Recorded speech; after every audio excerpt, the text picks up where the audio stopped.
Hello, I'm Barry Daniel, and this is the podcast of the Middle Way Society. Our aim is to encourage a universal approach to living a more integrated, ethical life, avoiding dogma or any appeal to authority.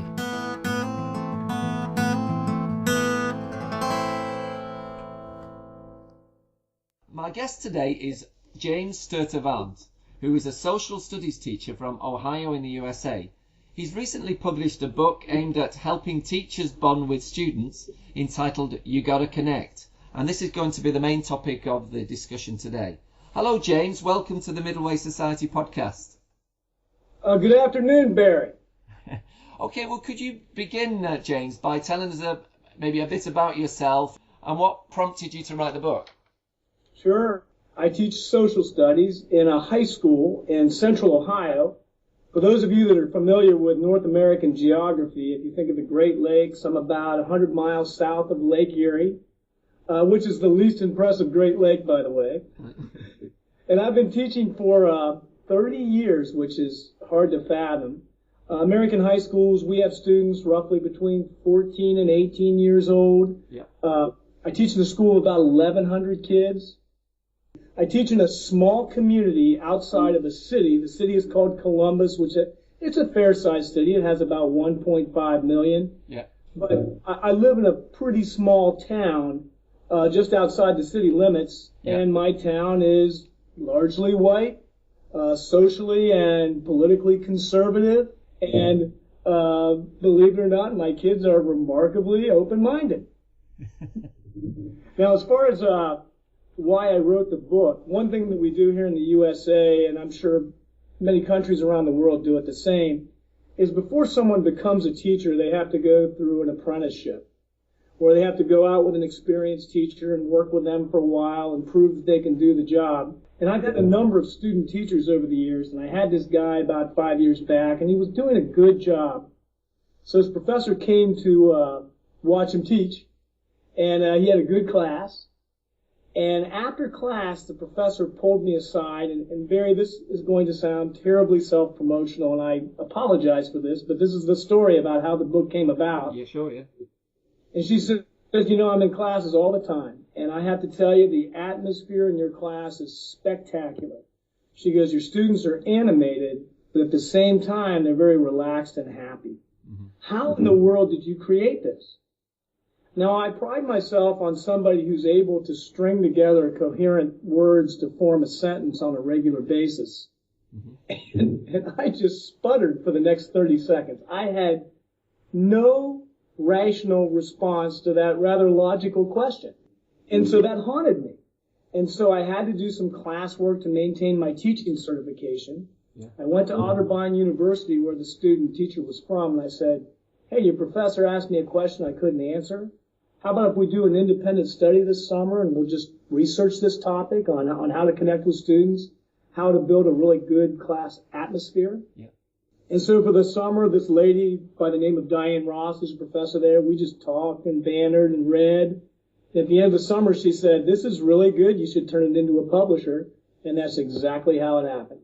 That sounds really interesting, how that whole thing evolved. I can tell you it wasn't on my bucket list. I went to school one day and came home an aspiring author. Okay, so could you give us then an overview of the book and the objectives you were hoping to achieve with it? Sure. You know, I don't care where you live on this planet. I don't care if you're a teacher in the U.S. or the U.K. or Sub-Saharan Africa or East Asia or the Middle East. I like to think that all teachers want the same thing for their students. They want them to do well on whatever standardized test their country is requiring. They want them to succeed later on at the college level. They want them to compare favorably with kids in other parts of the globe. But I think, Barry, I hope most teachers want their young people to find happiness in life. And what I see in contemporary education here in America, and it's probably true in your country as well, is we've become so focused on accountability and so focused on the manufacturing process of learning. We've become so focused on content and pedagogy and technology that we've lost sight of the child. We've lost sight of the fact that this is a people business. And when we do that, I think we get into trouble.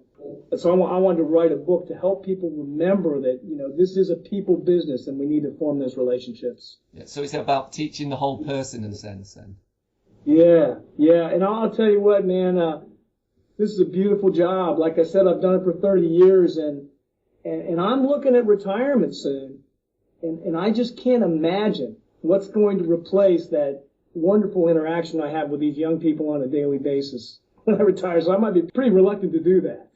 Okay, so could you give us an idea of some of the strategies that teachers might employ to help them to relate to their students better then?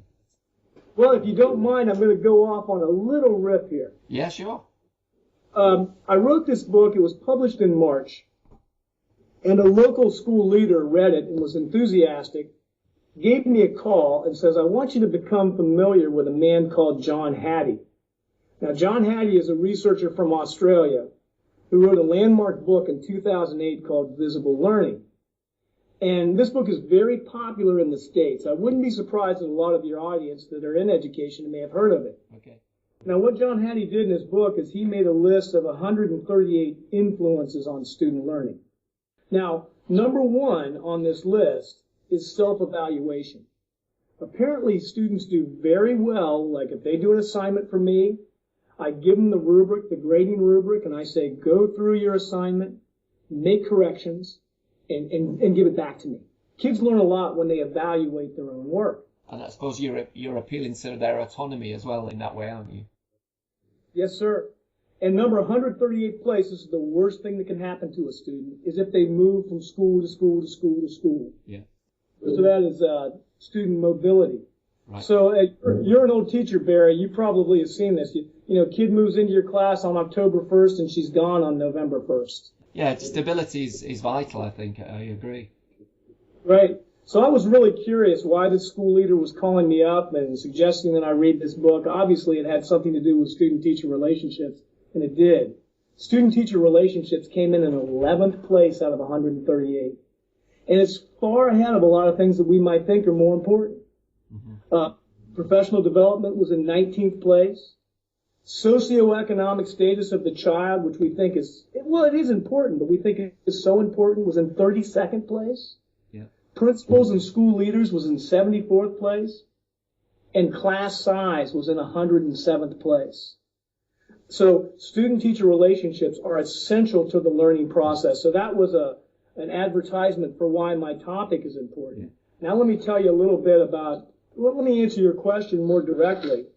If you've been in teaching long enough, you've been subject to a lot of professional development. Mm-hmm. And in my 30 years, I was just making a list before I came on the air today. I've been told how to differentiate. I've been told how to do rubrics. I've been told how to do summative, formative assessments. I've done how to do think, pair, share, self-directed learning, professional learning communities, bring your own technology, creation of teacher websites, flipped classrooms, essential questions. And here in the U.S., it's all about project-based learning right now. Yeah. I can't remember once in my 30 years any administrator standing before me and say, okay, staff, today we're going to work on bonding with our students. So my whole purpose in writing the book was to give teachers and future teachers tools, activities that they could use to help bond with students. Sure, okay. I'm just thinking the idea of relating to students might feel quite intimidating to some teachers who may feel if they don't keep a certain distance, things might go a bit awry. What's your response to that? Well, one of the interesting things, it's a very typical pushback whenever I talk about, hey, bonding with students is so important. It's one of the most important things you can do. Yeah. A lot of people look at me and they say, well, Jim, you're an extroverted guy. You're one of those backslappers, high-fivers, handshakers, finger pointers, chest bumpers. I'm one of those guys in the hallway of my school that's pointing at kids and yelling hello down the hallway. I am one of those guys. Yeah. But here's something that's really interesting. I was on an NPR, that's National Public Radio. It's like the BBC in your country. Yeah. And I was on a show this past summer, and this whole issue of personality came up. And I was on this show with a lady by the name of Elizabeth Green, who's a prominent education researcher here in the United States. Yeah.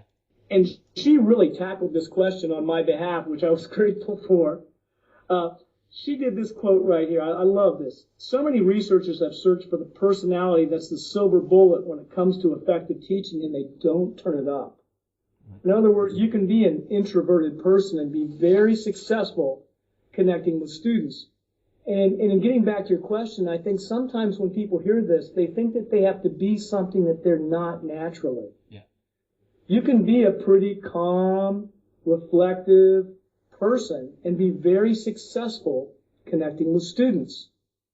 About 10 years ago, we had a young lady come to our school to teach science. And when I first saw her and when I first met her, I was worried that she might struggle a little bit corralling these high school kids. She's a very reserved person, very quiet person, very cerebral person. But what I witnessed over the 10 years that she was in the classroom is she started to do the right things with students. She had a firm grasp of her strengths as a person. Okay. She was very available for the students. She was a very encouraging person. She also was very serious about her curriculum. And she also had this knack for comforting a student when that student was in crisis. Mm-hmm. And so what I saw over the 10 years she was in the classroom is she started to play to her strengths. So in answering your question about the person who might be a little hesitant, a little reticent, they probably have strengths. If they're in the classroom at all, they have strengths. And they don't need to be somebody that they're not. They don't need to try to pretend like they're the guy down the hall that's always blaring away. Yeah. They can be the person that they are and be very successful. I think after the 10 years, I think this lady, who's named Jeannie Collette, who went into our guidance office, I think she was the most popular person on our staff. And when I first met her, I thought, oh boy, I think she might struggle. And she might have had some of those fears like you just voiced. Just another thought on this, though. Students themselves, though, might not want to be related to and could be suspicious or even hostile. How do you approach this? Well, Barry, I think I face that probably about 7 or 8 times every day, if not every period. It is an integral part of the job. I teach in a public high school. I mean, we teach everybody, man. We don't have millionaires in this school. I mean, I have it all. And I'm going to tell you, I hope you don't mind, I'm big on telling stories, and I'm going to tell you why I'm big on telling stories before the program is over. Stories are great. You go ahead. All right. I want to tell you what happened to me in the dawn of my teaching career, which told me how to answer the question you just asked. I was confronted with a group of students who were nothing like me. Mm-hmm. Now, you can't see me, but I'm a white guy. Almost all of my students were African American. They were mostly poor. They had almost zero interest in the subject I was teaching. But I was really determined to have a relationship with these students. Yeah. What I failed to appreciate, what I failed to, understand, or what I failed to put stock in, was I was as alien to them as they were to me.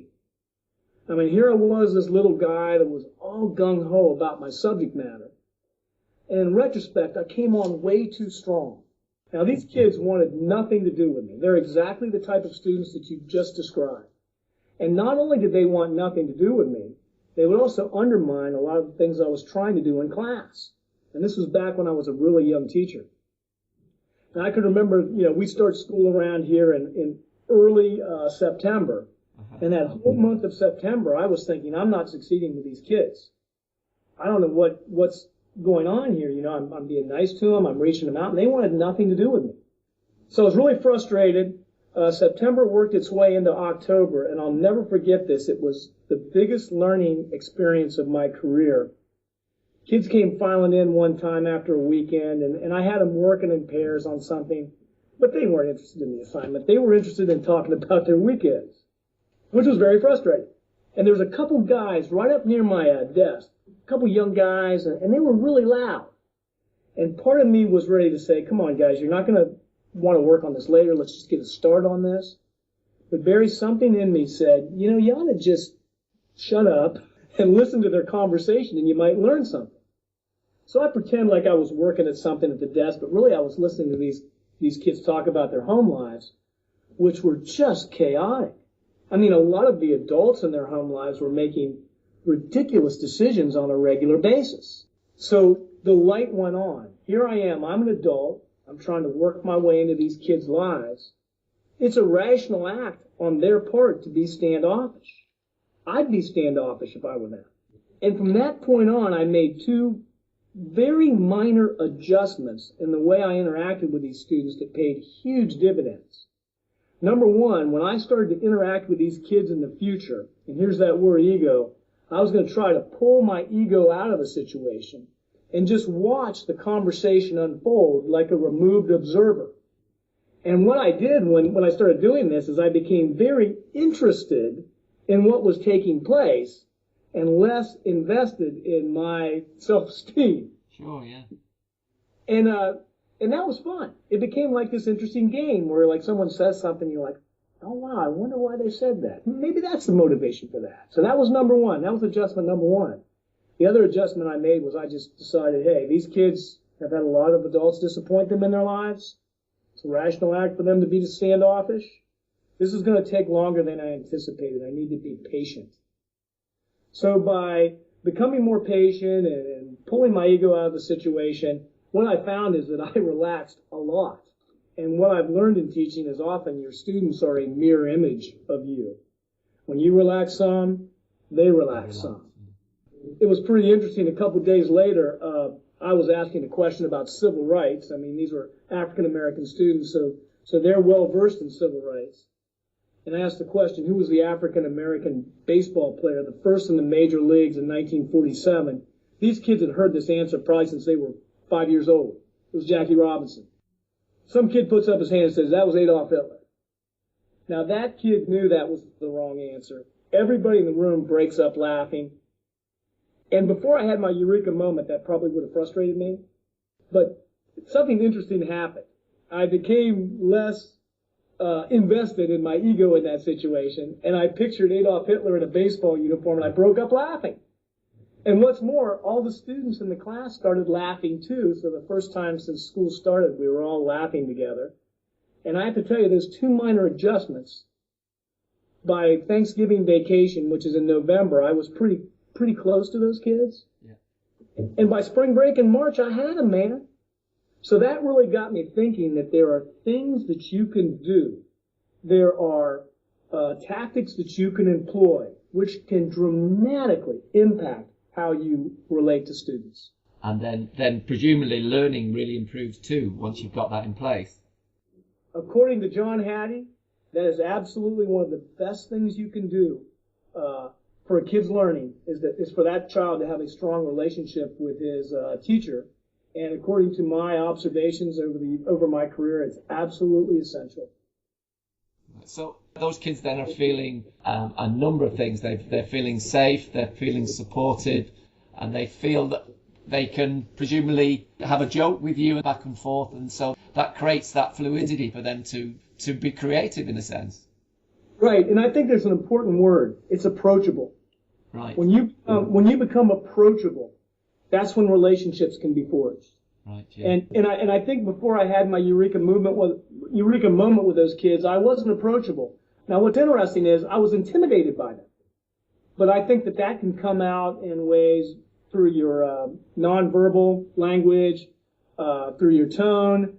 You can be not a very approachable person, and so I think a big part of it is you need to become approachable.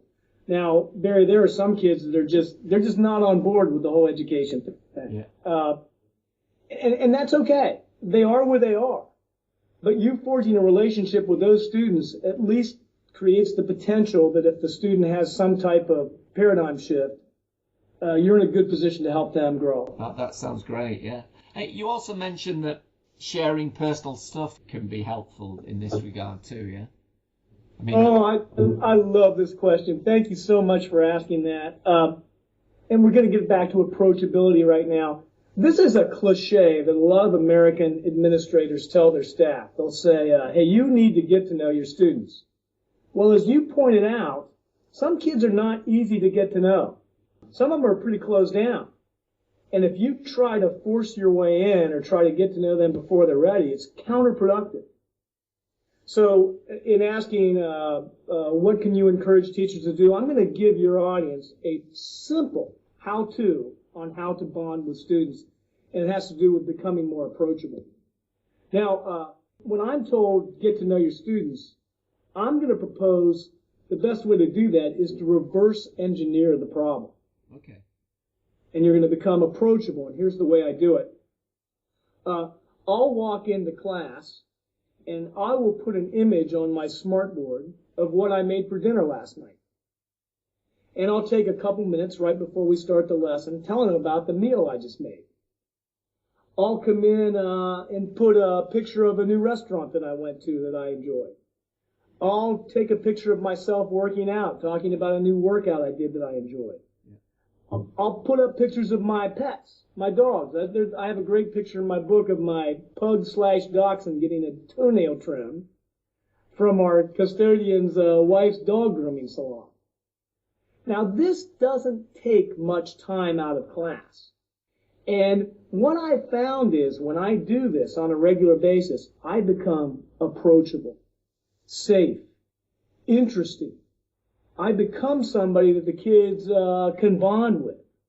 Sure. Now, like I said, I've been doing this for a while, and this has happened to me so many times I can't count it.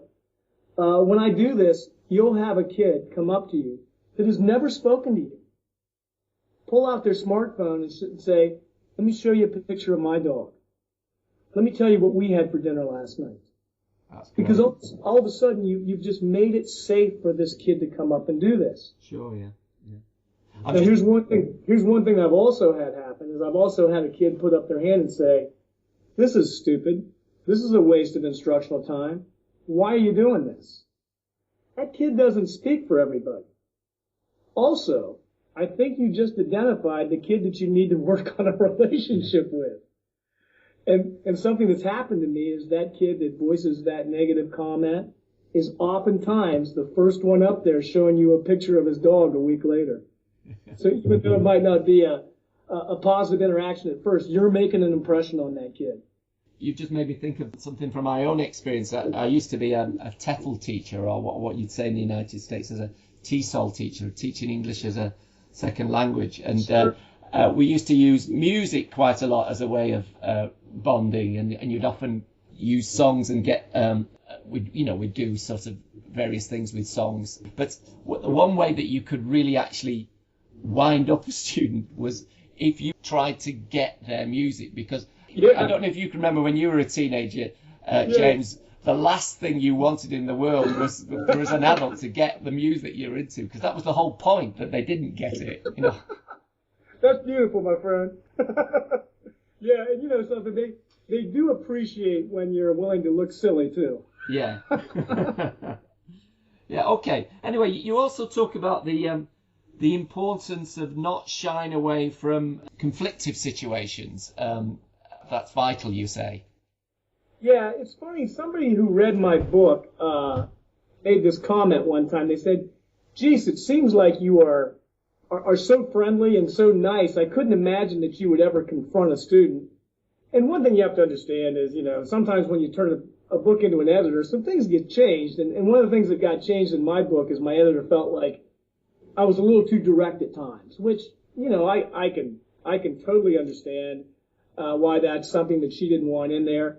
But look, if you're going to be in a school classroom, a public school classroom, I don't care what country you're in, and you're afraid of confronting students that are being dangerous or abusive to other students, then this isn't the job for you. You know, your role is to protect kids and make a safe environment. And there are times when you have to confront students, and I have no problem doing that. But what you have to do is you can't get personally invested in the whole, I don't know, drama that's going on. Yeah. You have to keep perspective, and you know, I've been called names and I've been threatened and all that stuff, and you know, As a younger man, I probably didn't handle it as well. Yeah. Now, as an old guy, it doesn't even faze me. Yeah. I feel empathy for the kid. As a matter of fact, when that happens, I make a note. I want to get a relationship with this student, and I always encourage our administrator to make sure that kid's in my class. And one thing, we have an expression here in the United States, it just is game on, which just means, let the games begin. And sometimes when you get kids like that, if you take that attitude about it, hey, this is an interesting challenge, it really pays big dividends as well. And it's a good mindset. Yeah.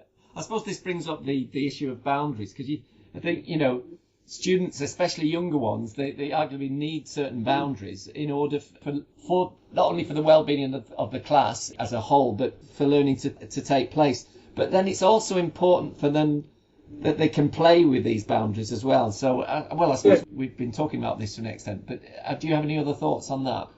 Sure. I sound very repetitive at times. No. But one thing that I believe is the greatest classroom management tool in the world is a strong relationship with the students. There's just a healthy respect between you and the kids, which just eliminates so many problems in dealing with classroom management. Now, you're talking about boundaries. I'll give you a great example of how this can play out. You have the expression in the UK probably of the class clown, correct? Yeah. The student that's disruptive, that's maybe sarcastic, that undermines the things that you're going to do. You need to take on the class clown by building a relationship with the class clown. Yeah. You need to forge that bond with the class clown. And if you are able to achieve this, and this is just wonderful, you will find that their humor, which before was destructive, actually adds to the atmosphere of your class. I guarantee you, even if you're not a funny person or a humorous person, you have humorous students in your class. Sure. If you can create an atmosphere where those kids are allowed to express themselves in a humorous way, in a constructive way, you will make your class a magic environment.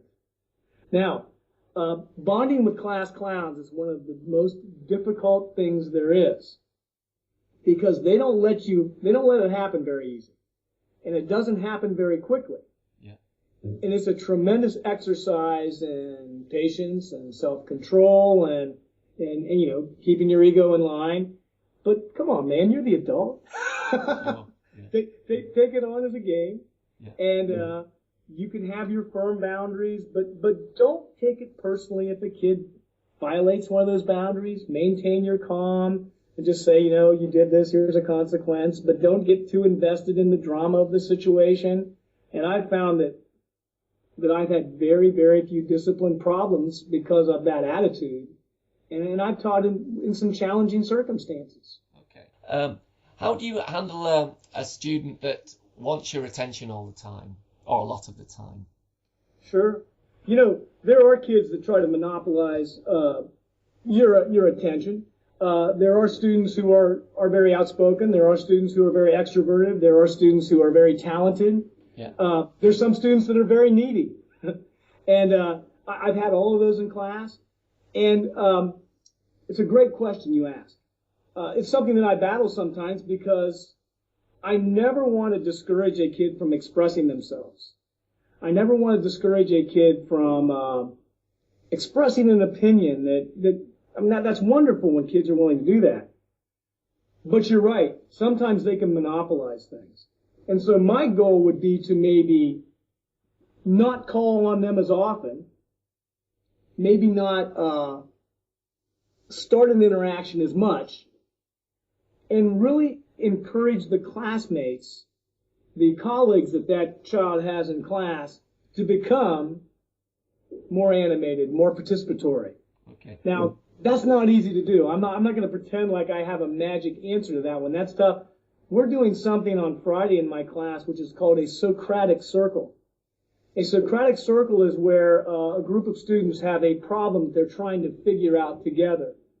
Now, obviously in that situation, there are some kids that are smarter than others. There are some kids that are more articulate than others. There's some kids that are better prepared than others. But I try to meet with the shyer students, meet with the less prepared students individually before the activity, and really encourage them. Hey, ask a question, do something low risk, throw your 2 cents in, just give us something during the Socratic circle. And what I found is if you can get them out of their shell a little bit, it becomes somewhat of a snowball effect, and they start to do it more and more and more. But that question you asked, Barry, is not easy. Yeah. That is something I've thought about, and I don't know that I have a great answer on that one. I'll tell you one thing. As a teacher, you need to be aware that that's going on, and try to make adjustments. That's a part of the problem right there.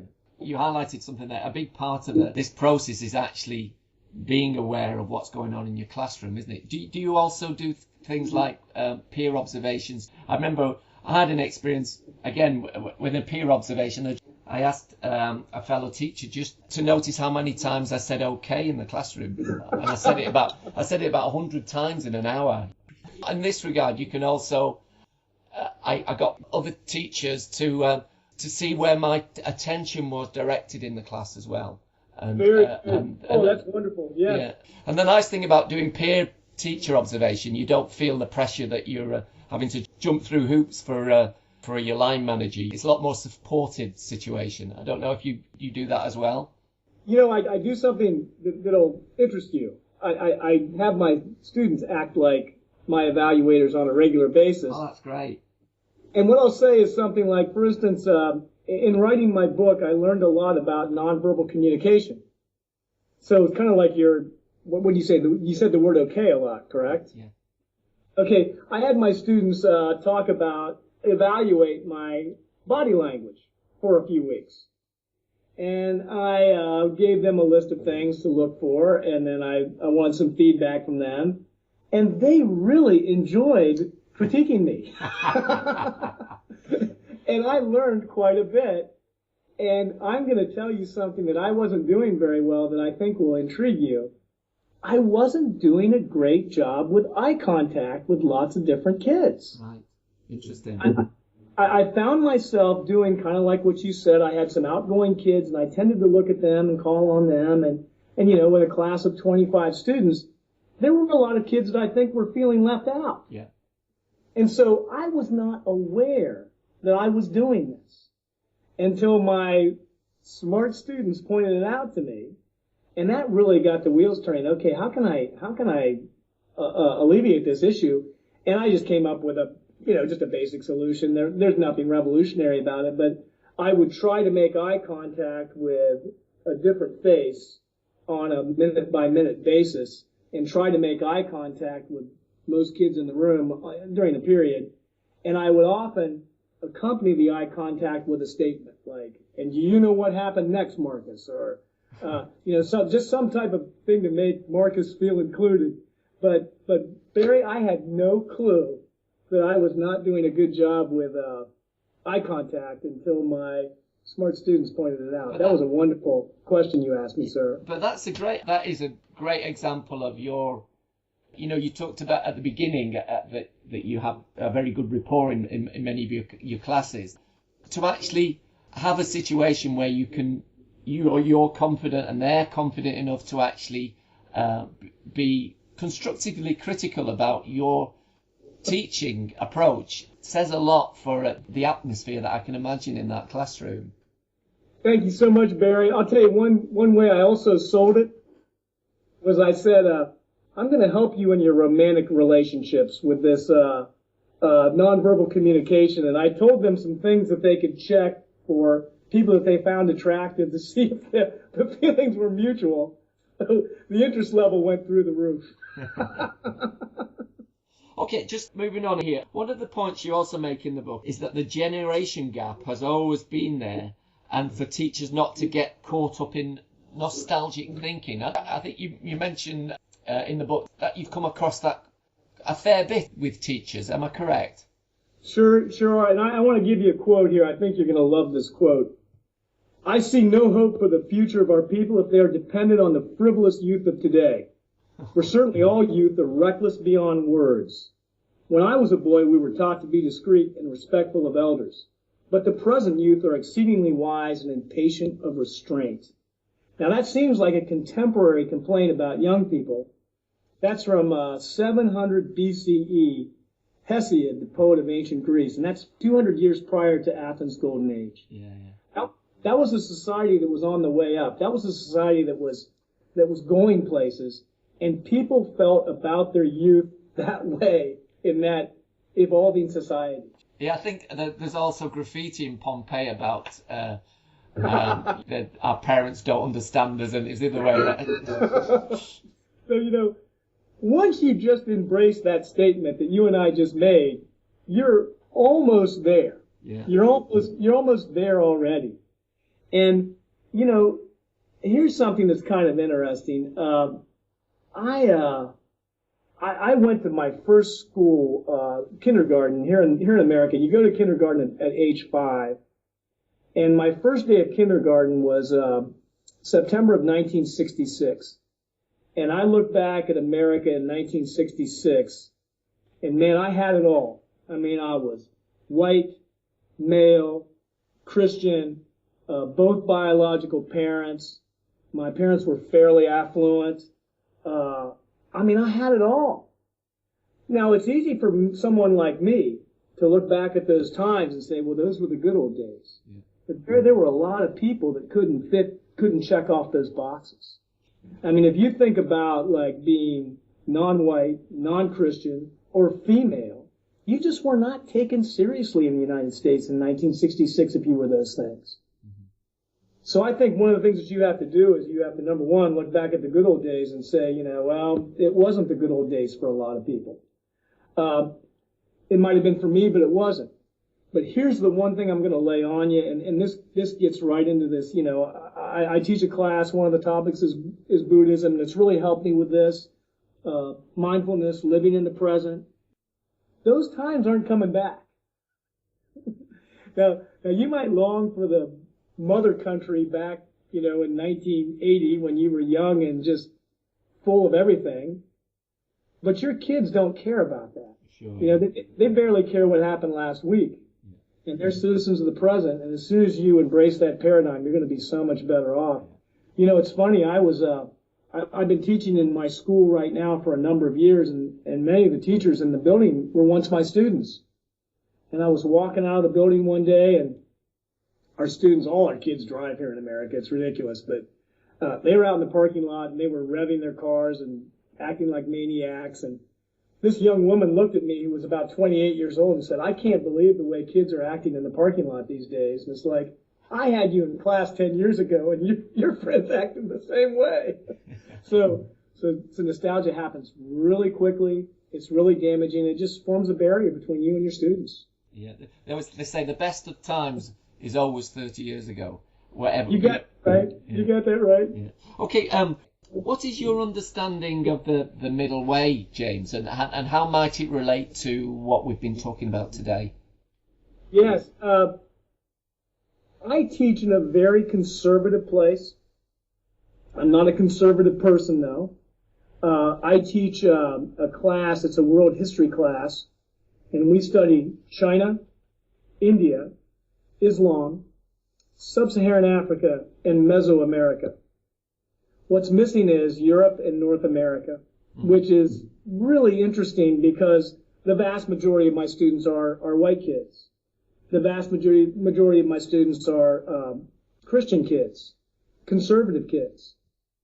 Now, I started teaching this class about 20 years ago, and I think most teachers who enjoy their subject matter have probably experienced this in life.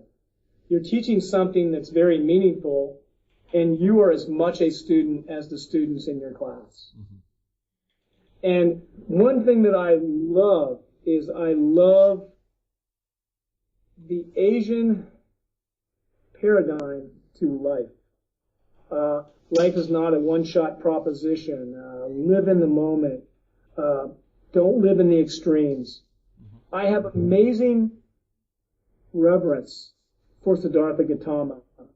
And I first heard this concept of the middle way in teaching about him. This concept that he was an ascetic and he found that unfulfilling.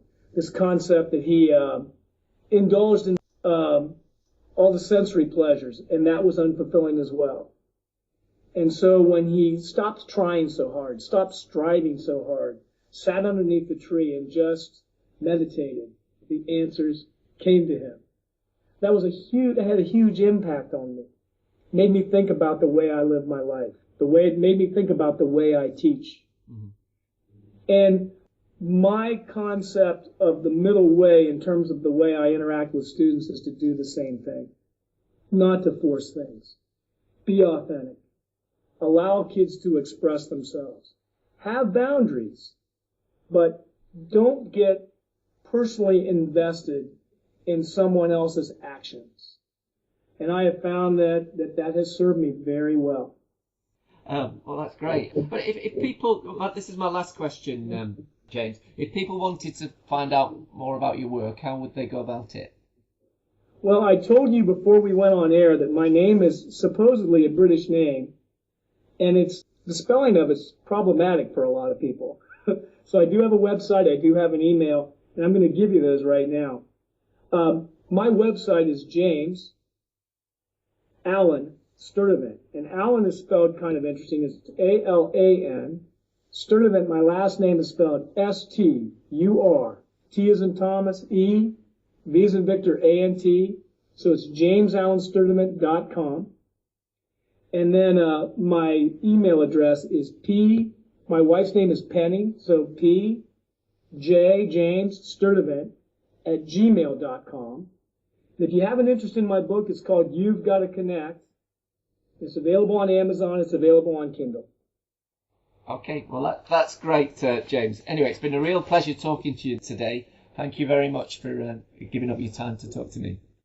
Barry, this means so much. I've been on a couple podcasts, and every time I've been on one of these, I interact with the host later because I just enjoy talking to people so much. Thank you so much for this opportunity. You're welcome.